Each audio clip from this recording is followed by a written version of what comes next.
ನಮ್ಮ ಸೆಟ್ಗೆ ಬಂದ ತಕ್ಷಣ ಶ್ರೀನಾಥ್ ಸರ್ ಒಂದೇ ಮಾತಾಡಿದ್ದು, ಎಲ್ಲ ಕ್ಯಾಮ್ರಾಮನ್ ವಿಶ್ ಮಾಡಿದ್ರು, ಈ ಸೆಟ್ ಸಖತ್ತಾಗಿದೆ ಅಂತ ಅವ್ರು ಖುಷಿ ಪಟ್ರು. ಒಂದಷ್ಟು ಹಳೆಯ ನೆನಪುಗಳು ತುಂಬಾ ಕಾಡ್ತು ಹಂಗೆ ನೋಡಕ್ ಹೋದ್ರೆ.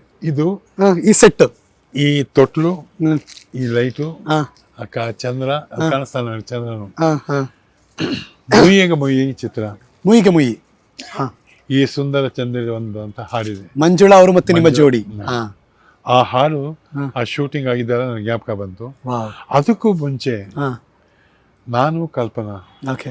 ನಾ ಮೆಚ್ಚಿದ ಹುಡುಗ ಮಾಡೋದು ಹಾ ಮಿನುಗುತ್ತಾರೆ ಕಲ್ಪನಾ ಅವರು ವಿಧಾನಸೌಧದಲ್ಲಿ ನಾವು ಈ ಲೈಟ್ ಇತ್ತು, ಒಂದಷ್ಟು ಲೈಟ್ಗಳು ಹಾಕ್ಕೊಂಡು ಶೂಟ್ ಮಾಡಿದ್ವಿ. ನನಗೆ ಅವೆರಡೂ ಜ್ಞಾಪಕ ಬಂದಾಗ ಒಂದು ಕಲ್ಪನಾಜಿ ಜ್ಞಾಪಕ ಬಂದರು, ಒಂದು ಮಂಜುಳಾ ಜ್ಞಾಪಕ ಬಂದರು. ಅವರಿಬ್ಬರು ಜ್ಞಾಪಕ ಬಂದಾಗ ಹಂಗಾಗತ್ತೆ. ಇಬ್ಬರು ಇವತ್ತು ನನ್ನ ವೃತ್ತಿ ಜೀವನಕ್ಕೆ ಅವರು ಎರಡು ಲೈಟ್ಗಳು ಅಂತ ಹೇಳ್ಬೋದು ನಾನು.